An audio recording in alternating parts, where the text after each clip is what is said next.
ஒரு நல்ல செய்தி விரைவில் வரும். உன் உள்ளமும் இல்லமும் மகிழ்ச்சியடையும். உனக்கான நேரம் துவங்கிவிட்டது. இனி உன் வாழ்வில் எப்பொழுதும் சந்தோஷம்தான். வாழ்க்கையை வாழ கற்றுக்கொள். காலம் வேகமாக போய்க்கொண்டே இருக்கிறது. நீ நன்றாக இருந்தால்தான் 4 பேர் உன்னை மதிப்பார்கள். நீ இருக்கும் நிலையை பார்த்து அனைவரும் உன்னை மதிப்பார்கள்.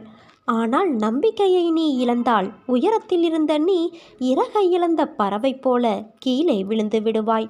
இதுதான் வாழ்க்கை. உன் தேவையை அறிந்து நீ தேடிச் செல். எதுவும் உன்னை தேடி வராது.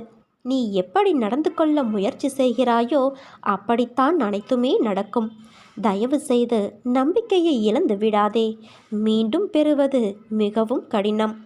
போராட வேண்டிய அவசியம் இருக்கிறது. போராடு. தோல்விகள் உன்னை துரத்தினாலும் மீண்டும் மீண்டும் முயல கற்றுக்கொள். எத்தனை